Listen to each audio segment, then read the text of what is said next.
We are opening the archives from when I first launched the show as part of a class at City College of San Francisco's KCSF. Across a decade on air, chronic crises we identified years ago only got worse in the pandemic and continue to plague our communities today as they struggle to address these familiar crises. Here's co-host and associate producer Eric Estrada with today's guest. The digital divide is the gap between people who have access to technology and the internet and those who do not. This divide can limit opportunities in education, jobs, communication, and access to important information. Our first voice is Cami Griffith, Executive Director of Community Tech Network, about how the digital divide is negatively impacting communities that are below the poverty line. This is George Coster from Voices of the Community. I'm here today with Cami Griffith, the Executive Director of the Community Technology Network, discussing the digital divide and solutions to address the issue. Cami, welcome to Voices of the Community. Why, thank you, George. I wanted to start with a little background on how long you've been engaged in working in what people call the digital divide. I started doing volunteer work in 2003 for the Parks Department in New York City. And I had previously been a graphic designer working at a nonprofit in San Francisco, and I decided I really liked helping people with their computer skills. Some folks that I worked with were a little challenged by the computer programs they had to use, and I helped them, and I found it very rewarding. So it was actually in 2002 that I decided I wanted to start a nonprofit and help people improve their computer skills. Did a little research and realized that would be really hard. So maybe I should start by trying to be a computer instructor. So I started volunteering. I moved to New York, and through my volunteering for the Parks Department, I got a job with them. So for 3.5 years, I ran weekly computer training programs and helped people who had never used the mouse before. Probably 400 different people I helped over that course of that time. And that's when I realized that people also had a hard time reading and writing. So I became an adult literacy tutor as well. And the two things together are just super important: to be able to communicate, period, and to be able to communicate using the internet, to be able to access employment opportunities and research health information and watch cat videos or whatever the thing is that people want to do. I want to help them with the skills. It was 2003. And then when I moved back to the Bay Area in 2006, I started working for TechSoup, which is a nonprofit that helps other nonprofits with their technology. And I did a bunch of webinars and I interviewed a bunch of librarians about how they maintain their public computers and just became much more well-versed in the issue. TechSoup, where Community Technology Network started as a project. I joined the steering committee and helped get its 501c3, and we became an official nonprofit in 2008. I've been running it since 2008 in some way, shape, or form. And now we are a full-fledged nonprofit with full-time staff, and we have contracts all over the city. And it's a really exciting opportunity for us to bring more training into underserved communities. Within your work for what appears to be almost a decade, what is the economic impact of people not having digital skills? Not having skills means you can't apply for a job online. And the only way to apply for most jobs now is by submitting a resume via email or submitting information about yourself in an online form. So for people who can't do that, they're being excluded from all of those jobs. Jobs like janitorial jobs, maintenance, housekeeping, jobs where you don't need to use a computer, but you are now expected to use a computer in order to apply for those jobs. They're being left behind. People who are paying more than they should for phone calls. So think about having family in another country. You're paying $1 a minute or these crazy prices for long distance when you could be basically having free voice and face-to-face conversations. And then there's education. So you could pursue your education for free online, get better credentials, and get a better job. It won't happen overnight, but it is possible. And it really is, sky's the limit. If you have access to the internet and you know what it has available for you and you know how to use it, you can really change your life. And you can change your community's life too. If you're an activist, if you can use these tools to disseminate information. It's just an amazing revolution that we're living through. And there are 20% of the overall population being left behind. And that percentage increases as someone is older or lower income. If they're an immigrant, they're all less likely to be using the internet. Pew Internet has some great data to support this. It's really a problem, and it's something that just is getting worse because the more people are expected to be online and they're not online, they're just being left behind. So I think a lot about older adults who are on a fixed income, that if they could make just a few more dollars a month doing something, working through the internet in some way, that can make a huge difference in their lives. You and I recently sat through that presentation, and the numbers were staggering. The amount of people just in, San Francisco alone that basically didn't have a connection, and then those that just had a dial-up connection. Everyone thinks of San Francisco as the epicenter of technology. As I recall, I think the number was like 100,000 people that didn't have a connection. Right. 50,000 that have dial-up. Like, dial-up is just laughable. I can't even imagine. The content-rich websites nowadays are not made for a dial-up connection. So if you just try to go to any page that has 2 or 3 pictures on it, you're going to wait for a few minutes just for those pictures to load on a dial-up connection. So yeah, 150,000 people in San Francisco, the city where technology is booming and companies are making these amazing tools, and some of them are actually making lots of money. What has happened because of that is the increase in rents and everything else. And having the wealth be shared a little bit more widely would be pretty great in San Francisco. And I know some companies are trying really hard and doing some really good work around it. Zendesk and Twitter are 2 that come to mind because they have distributed money. They have promoted volunteerism to their employees. So if more companies embraced that model, Salesforce is another great leader in this area, I think we could be in a much better situation. One of the other things I wanted to get your point of view on is we have all these programs like Google Fiber drops in some community, or the president and the White House puts together Home Connect. So the idea is that somehow you provide someone a broadband connection, and then all of a sudden, magically, they now have the ability to utilize all of that technology to engage as an e-citizen. What's wrong with that scenario? People need to know how to use the tools that keep changing. It's great to have access to the internet. It's essential. And you also need a device.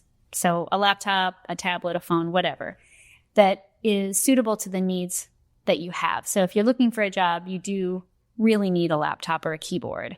You can't very easily do a job search on your phone.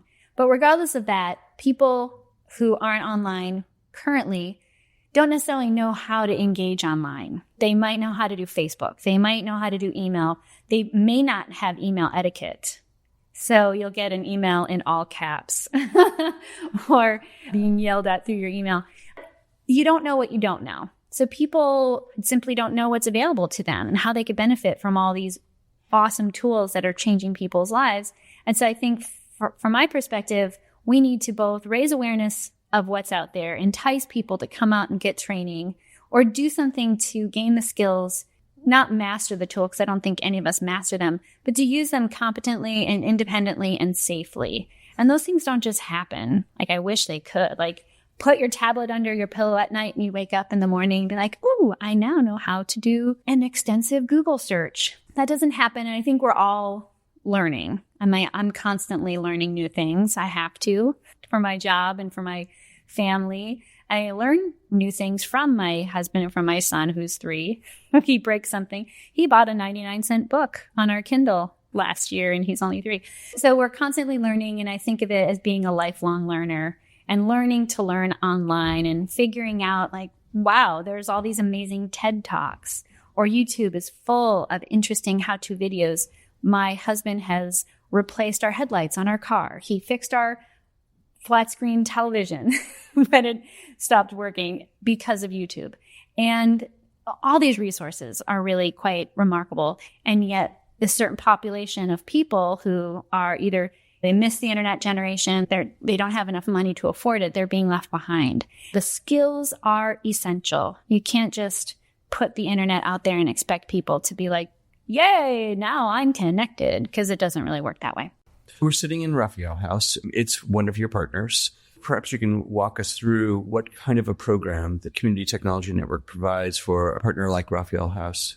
Our partnership with Raphael House is pretty informal. They requested a volunteer. We were lucky enough to find Kevin, and they love him, and he has done a great job of getting more learners to come out and engage with him and what their goals are. So for our work here, there's no big goals that we're accomplishing. We're not saying we want you to help 10 people get an email address in this year. we're really responding to needs as best as we can. What we're talking about with them now is coming up with something a little bit more formalized where people have an intake. We help them assess what their goals are and help them reach their goals through the online tools that are already out there. And so over the course of a 3-month period, perhaps we'll help 4 people get an email address and a LinkedIn profile and finish their resume and have applied for 10 jobs or something like that. So that at the end of the 3 months, we can say, okay, did we collectively as partners meet our goal of helping 4 people meet their goals? And that's the kind of thing I'd like to do in the future with Raphael House, which is somewhat similar to some of the other projects that we're doing with other programs. What are some of the other programs that Community Technology Network provides for low-income youth of color, seniors? We have 2 big programs, and then we also have a fee-for-service business. We have the SF Connected program in partnership with the Department of Aging. We're in 26 senior centers around San Francisco, 40 or so volunteers every week going out and giving between 2 and 10 hours of their time helping seniors and people with disabilities get online, answer questions related to Facebook or search or how do I use my phone? A lot of people have Lifeline phones or Obama phones that they've been given, but they don't actually know how to use them to make a phone call. We're helping people make phone calls now. But that's just the way technology is. It is so diverse with so many different languages that it's really a challenge. So that's the SF Connected program. It's really awesome. We love it. Ready, Set, Connect program is in partnership with the Oakland Public Library. We have 20 young people who are volunteering in the library, helping patrons with their computer questions, and they're working on their own professional development. Through the course of 8 months, they learn how to do social media, some web design, some graphic design, some social media. In the end, they will have a resume, a LinkedIn profile. They'll go on to 2 or 3 different companies and do site visits like at Google, and Schoolzilla is one that they're doing in December. And they have a final project that they have to do. Either they make a website or they do a video or they create some curriculum. So it's a really cool program, and this is our 4th session. So our fee-for-service work, we essentially get hired to run training and develop program for other nonprofit. We're partnering with Compass Family Services and Twitter to deliver some training in their neighbor nest. We have a partnership with Saha Homes, which is a affordable housing developer in the East Bay, and we're delivering training at 3 of their locations over the next year, and a few other in the pipeline. Is the Saha Homes tied into the California Advanced Service Fund work and working with public housing or affordable housing residents? It is. It's called AB 1299 is the Assembly bill. It's an amazing gift to the state of California, this $25 million statewide, $5 million for digital literacy. So Saha Homes applied and we were written into the grant. So we are therefore their digital literacy provider, but we also have been written into 2 other grants. And so hopefully we'll hear in January if we are also working with Bridge Housing and ECS. What that money pays for is us to deliver digital literacy training in some way, shape, or form. And each location will be a little bit different. In one location, we may be doing basic skills, so helping people use a mouse, all the way up to web design. We did a needs assessment kind of focus group the other day at a location in Berkeley, and the seniors there, they were all beyond the basics. They're like, I want to put my digital photos online, and I want to make sure that I can get my computer to work better. There's this huge range of needs that they have. So the one-size-fits-all solution is just not going to cut it. We have to do very customized and possibly even one-on-one tutoring. I know you're also engaged in the Google Fiber Digital Inclusion Fellowship. Tell us a little bit about that program and how Community Technology Networks and enabling that. N10 is the nonprofit that's managing the Digital Inclusion Fellowship that Google is funding. And it's 2 individuals in 8 cities that are essentially developing digital literacy programs throughout those cities.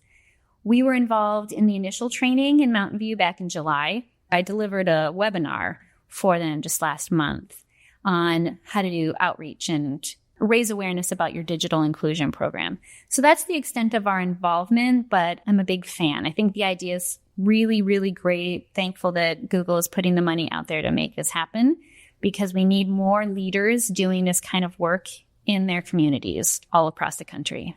You're always in the midst of creating programs, and one of the programs kind of based on your Ready, Set, Connect programs and in your fellowship programs is the idea of digital fellowship and working in public housing, because for the obvious needs that the average public housing resident has about a 5th grade reading level, falls into the digital have-not.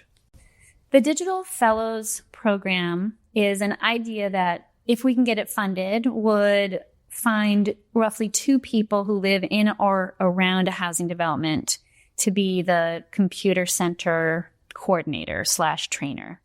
So if you can imagine having a computer center in a housing development, but it's always locked because no one is there to teach and no one's there to oversee. That's the situation at most of the housing developments that I know. They all have computers.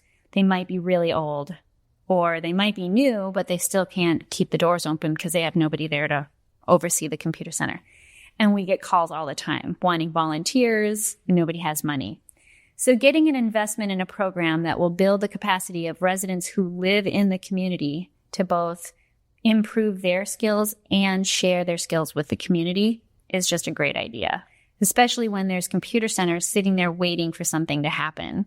So I envision a program where we have, say, 10 or 20 fellows as part of a cohort, and they're at different housing developments across the city. And each of them are mandated to help 50 people gain basic computer skills. If they help 50 people, then they've done their job.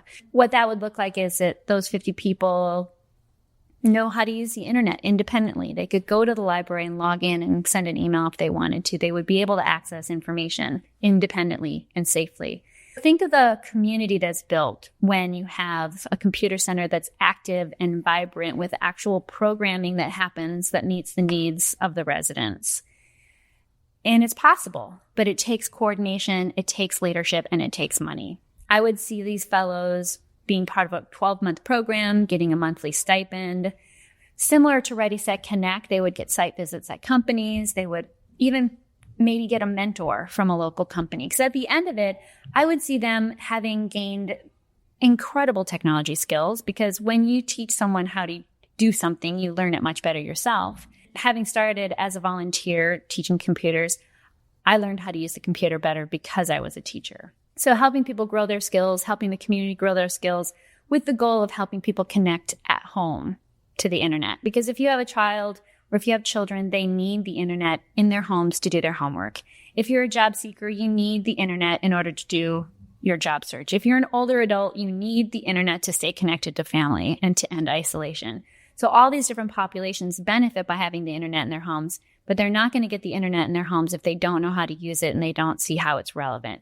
So I'd see these fellows serving almost like an ambassador role as well, promoting the internet, being the biggest cheerleader that we could find to say, here's why the internet's important. Here's how to use it. I'm going to be here to show you how to use it. I'm going to be patient and understanding. And if you have to write it down on a piece of paper to remind you, then that's fine. And our tutors help our learners in such a patient way that the learner doesn't even really know they're learning. They're enjoying themselves and they're just growing with the skills that they're learning. So the fellowship is a really important program because housing really needs it. They really need people to help other people gain those skills. And why not choose from the folks who already live there? Because then the commute isn't very far. What digital skills training does to enable someone to change their life? Well, I think the possibilities are limitless. And it's really us who know what's possible sharing it with others who don't know. So having people like Kevin who are giving their time and their knowledge and sharing it is really the most remarkable thing anyone can do. So if someone wants to be a volunteer, if you send an email to volunteer@ctnbayarea.org, you can get more information about becoming a volunteer. We would hope that people would give 2 hours a week for at least 3 months and to really deepen their knowledge about the community that they're serving. And in 3 months' time, you'll see some pretty remarkable things happen. So get out and volunteer. Coming up next is Kevin Cohen, a technology trainer for Community Tech Network at Raphael House. I'm here today with Kevin Cohen, technology trainer, who works with Community Technology Network. And please give the audience a little background on when you started to use technology and when it became something that you became passionate about. I'm a digital native. I grew up with computers in the house for all of my life. I think if I recall back, we had an old Macintosh in the office back in the day, and I thoroughly enjoyed on Saturday mornings sitting on my dad's lap playing Space Invaders or whatever the game was. My comfort level was imparted at a very young age and carried over, obviously, into what I was interested in. Obviously, I work in technology nowadays and help train users now to interact with technology and how to use it. Was it a tipping point in your youth where you were there playing a game and sharing it with another person? Is that kind of where it started? Or did you get the technology bug and hanging out with your dad and playing games and then in turn spreading that? Yeah, I think technology for me was always enthralling because it seemed almost limitless, right? I was very young when the internet actually came about, and my family was fortunate enough to be able to afford to have internet accessibility. And as a young, very curious 13 or 14 young teenager, I realized that the internet and the share of ideas that was capable over the internet was really something that was very powerful. And that it was a real opportunity to learn as much as I could and soak up as much as I could. At that point, I mean, I was sold. And now I'm fortunate enough to be able to share that experience too with others. You moved to San Francisco and you work in the technology space itself. And so what have you come to understand about the proverbial technological divide? I think you had a really good term for it. My term for it really, that technology today is a present day apartheid. Really, when you think about apartheid, it means a state apart. And when you look at just the San Francisco Bay Area itself, there are so many people that, are very present in the tech boom. And those that aren't and don't have the technical skills that allows people nowadays to be a part of that workforce, right? If you think about it today, that is really such a gating factor in becoming a part of the workforce. I mean, it is really essential today. And why I say that it's apartheid is because those that do not possess those skills are then pushed further and further out and are less and less encouraged to learn those skills and be a part of the working community or the tech community, right? And so it's somewhat tragic that happens. And I think that's what's really motivated me to get involved. And I really do see, because of the stark contrast in the people that do work in the tech field like myself, and those that kind of do make up the have-not group aren't able to easily cross into the have group. How did you become aware of Community Technology Network and then become engaged as first a volunteer, it sounds like, and then a trainer? Yeah, so I actually fortunately found Community Technology Network online. I was actively looking to get involved in the community in some aspect, and I thought this was the perfect opportunity when I found it, and it turns out it's been more than anything I could have hoped for. It's so rewarding on an everyday basis. What's been some of your favorite experiences? My favorite experience, and you'll talk with Jose in just a moment, Jose up to this point had never used the internet or even computers in his lifetime up to this point. And with the opportunity he's been afforded with being here at Raphael House, it was amazing to work with him on his first time ever using a computer and starting from square one, introducing him to the basics, introducing him to a mouse, which if you think about it, a mouse is a very abstract concept to really anything in real life. So being very patient with him and seeing how new doors were being opened for him and his life was just an incredible experience for me. What do you think are some of the key technical digital skills that someone should learn, whether it's Jose, who's young and in youth, all the way up to someone who is a senior? I'm biased. I work in the internet space, but I do think that the internet is such a haven for the sharing of ideas and communication. It's such a powerful communication tool that I think that's a great place to start, actually, because with an educational tool such as YouTube, where you can find videos and other information too, to train you or teach you on other skills, right? The internet becomes a great place to start. You can then start to navigate and find other things that you're interested in and also receive training via YouTube or other training sources there so that you can learn other aspects about interacting with the computer rather than starting with something like Word. I think you can learn Word from watching a YouTube video, for example. So I definitely think step one, I would encourage internet use. Are there any just kind of core programs or skills that someone, obviously getting on the internet is one thing, right? But using a browser, using it safely. Definitely using a browser and using it safely is a core competency that I think is definitely needed in the workforce today.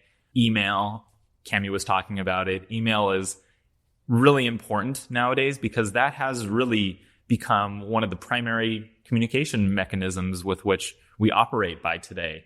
Email, texting has replaced almost face-to-face interaction in some respects. And therefore, that's another very critical tool in terms of not only communication, but then finding a job, right? Most jobs are actually found via the internet. And email presents itself as one of the first opportunities to really introduce yourself. And therefore, having the requisite skills and understanding of how to use the tool is critical to really advancing in the workforce. What other digital skills would you like to learn as the trainer so that you feel like you could increase your training offering, if you will? Everybody can get better at this, I think. It's not necessarily a technological tool or anything like that in so much as it is just interpersonal relationship building and teaching skills that I think so much depends on just being so very patient and being to clearly and cogently describe exactly not only the steps to achieve something, but also the potential in something that really makes what you're saying stick and last. And I think that's something that everybody can improve on, not just myself. As a trainer, do you feel like becoming a trainer and sharing your passion for technology and helping others, how has that in turn helped you?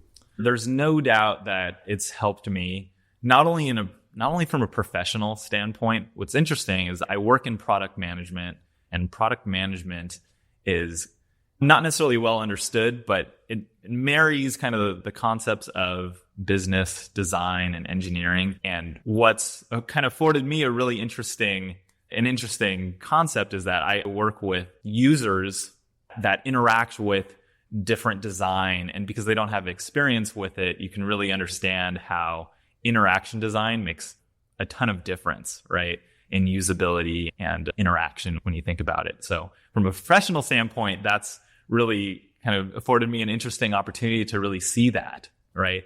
It's almost task analysis on a daily basis for me from a professional level. But from a personal level, it's just so incredibly rewarding. And there's not many words to really describe, I think, this opportunity, but in turn, the opportunity that I feel like affording to others as well and opening up doors is something that I'll always cherish, no doubt. And some of the looks that I think we get from our learners is just incredibly priceless.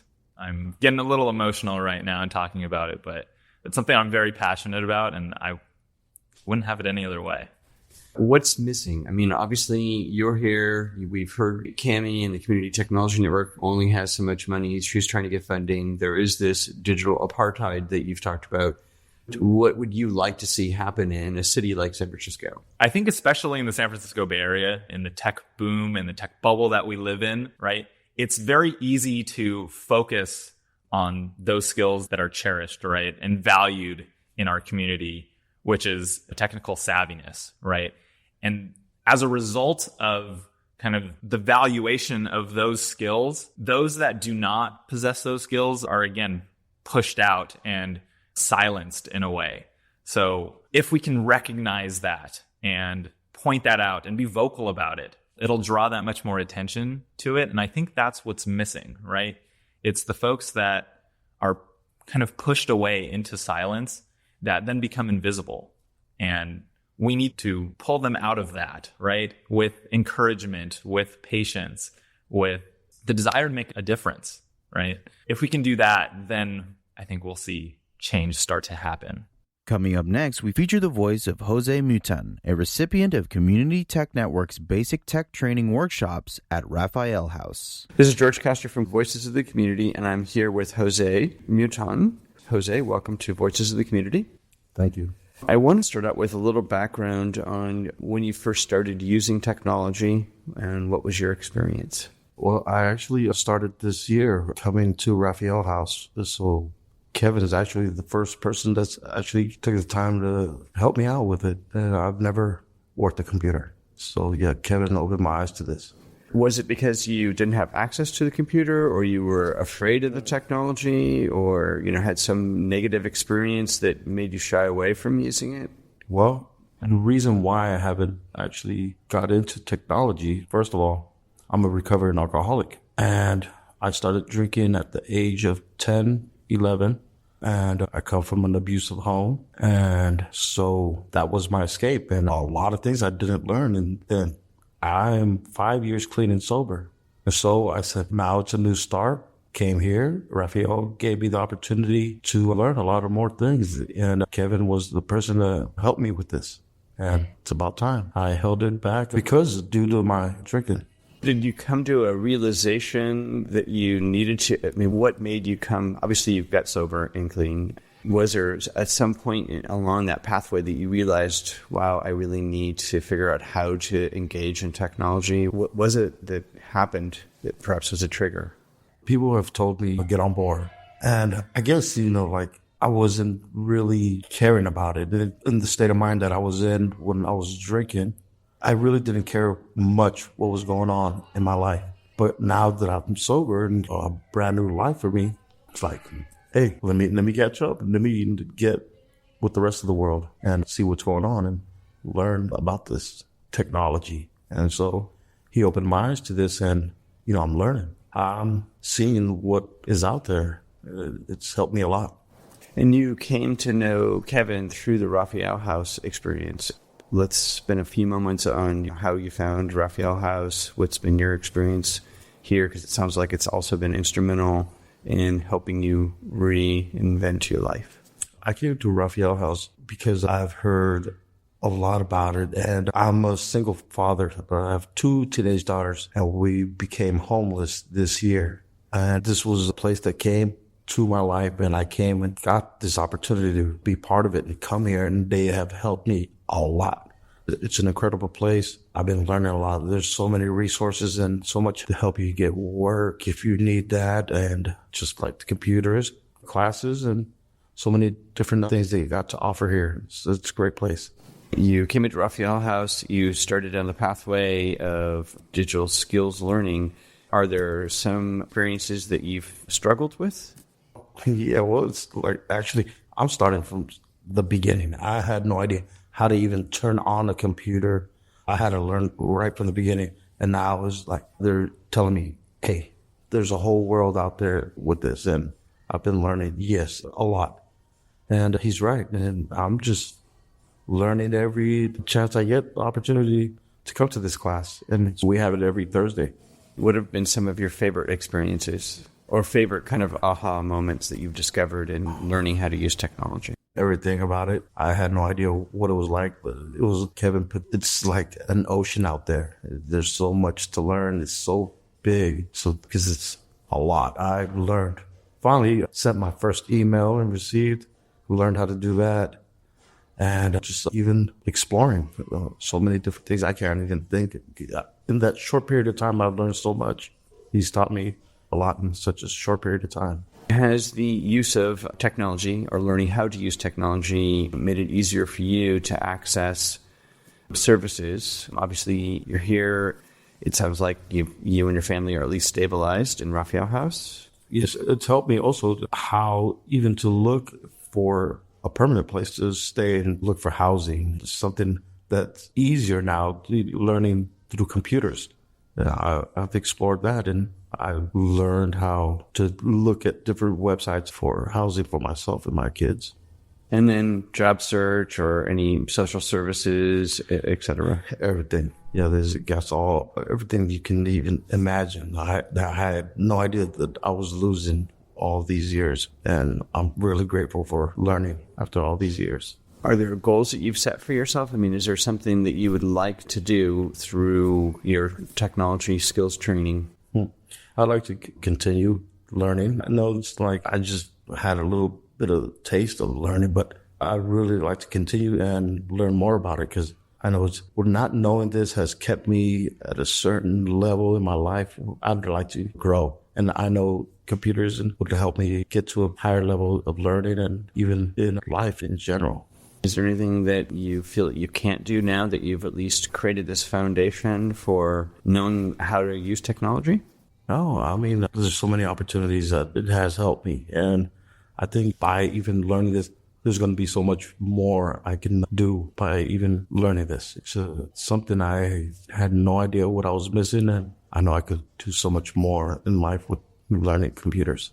Thank you very much, Jose, for being on our show today and sharing your story. Next on the program is Sophia Selasse, Career Development Manager at Raphael House. This is George Koster from Voices of the Community, and I'm here today with Sophia Selasse, who is the Career Development Manager. Could you please give us a background on Raphael House? Sure. Raphael House, we are the oldest family shelter in the Bay Area.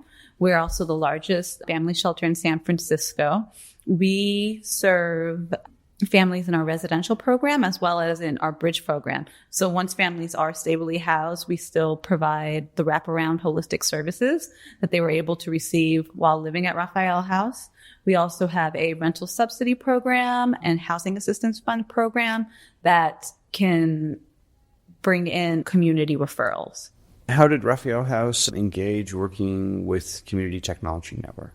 Well, digital literacy is extremely important. It's definitely a barrier for some of the families we serve. So when we had the opportunity to partner with CTN and be able to use their resources, their trained volunteers, to assist our families, it just seemed like a perfect partnership. We are both interested in the same thing, which is, as Kevin said earlier, really trying to break down that digital apartheid that we live in today. Digital skills are necessary for accessing resources. So how did Raphael House, how did you come to the understanding that you felt like your residents needed these skills? Well, digital skills are needed in almost every compartment in life nowadays. So when we are working with families who are looking for housing, who are looking for employment, who are looking for different services in the community, summer camps, after school programs, schools for their children, they might be moving to a completely different community and they want to know what's out there. The best and easiest way to do that is to be able to use a computer, to be able to use the internet. And if you don't have those skills, if they were never taught to you, if they were never a priority, you don't know something until you know it. And that is where CTN comes in, and that's where Kevin comes in and really works with our families, meeting them where they're at, helping them meet their goals through this 1 hour a week digital literacy tutoring class that we have. What are some of the best experiences that you've seen come out of digital skills training for residents of Raphael House? Well, I think I've definitely seen sort of the beginning level of learner who really has little to no knowledge of how computers work, how internet search works, how Craigslist works when looking for employment, when looking for housing, that sort of thing. And being able to have those basic skills and to be able to take that with them once they leave is something that's really important. It's also been really wonderful because we are very diverse at Raphael House and people come from different places. And there are some learners who do have pretty strong technology skills and are actually looking to get past just that digital literacy and really into using tech as a platform to build their business or to get into the field that they would like to be in, but maybe don't have some of that advanced skills. And when someone like Kevin, who does work in the tech industry, can come in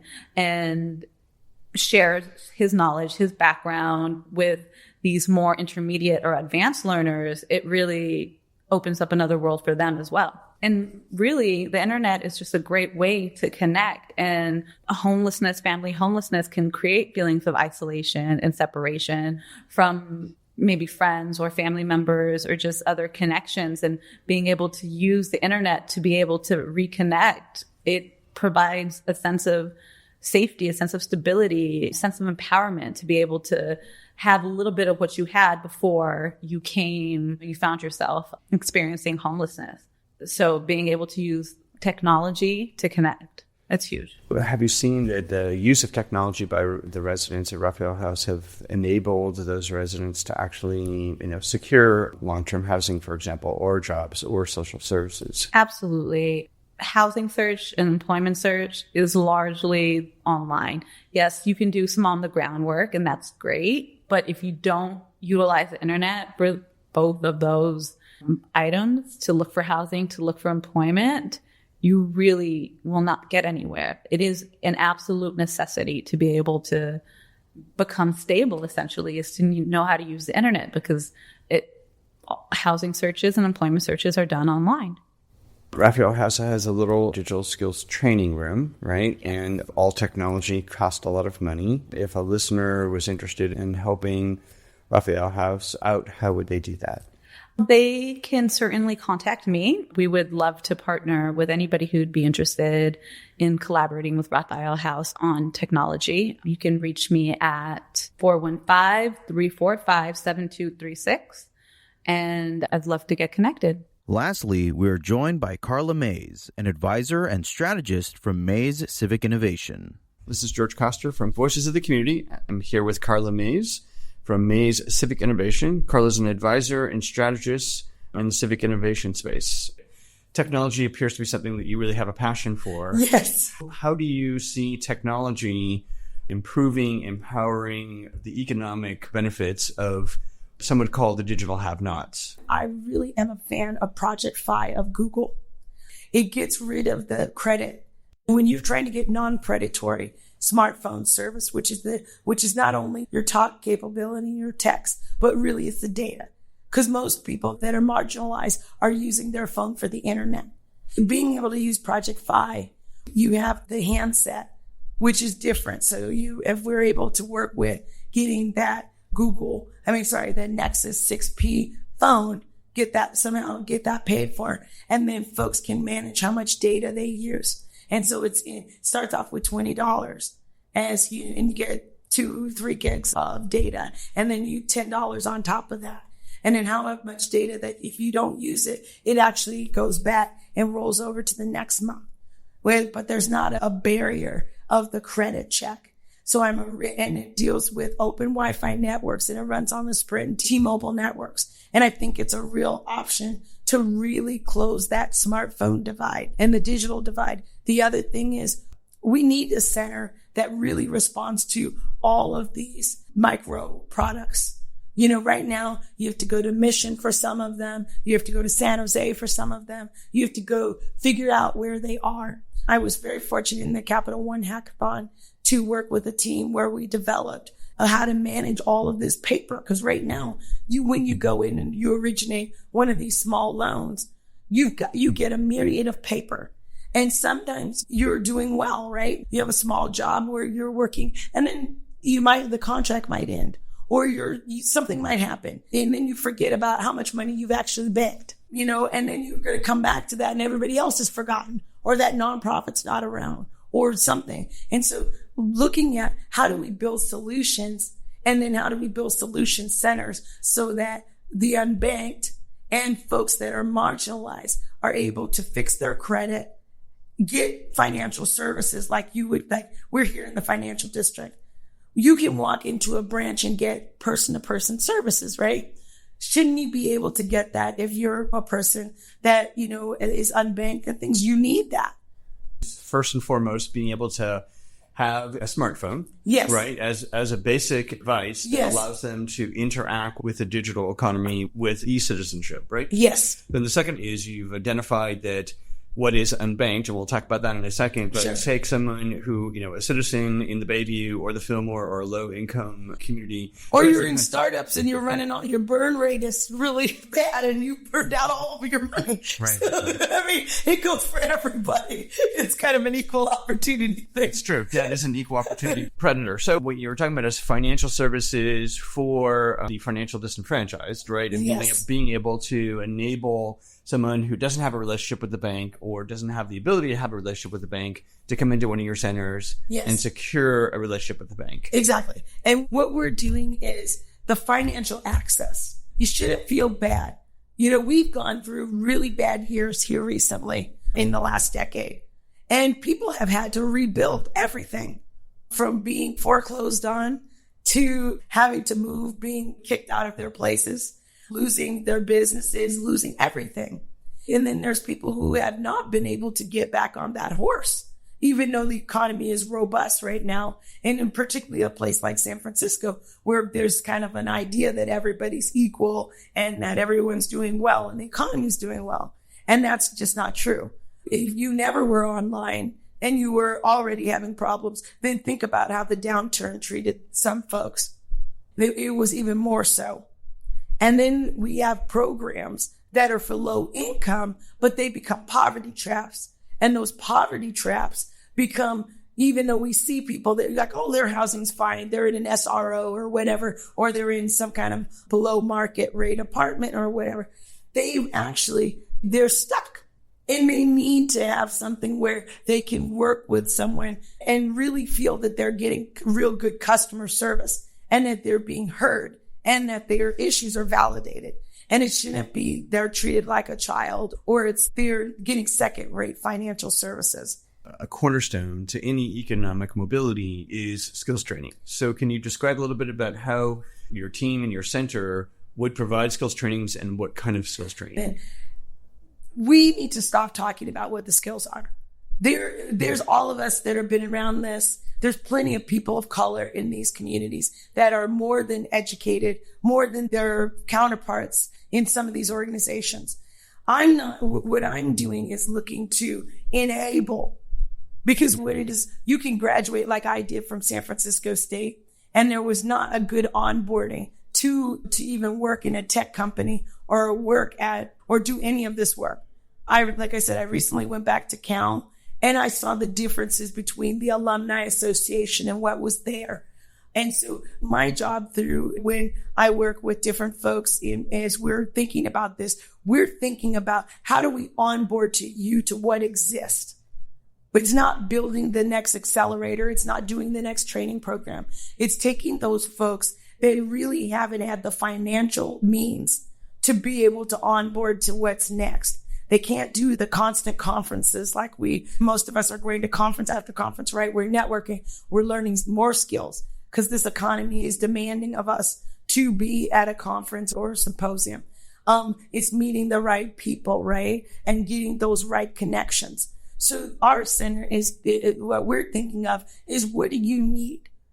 If you're at a higher income level and you're gone to Stanford or Cal, your network is providing you most of your Maslow and most of the things you need.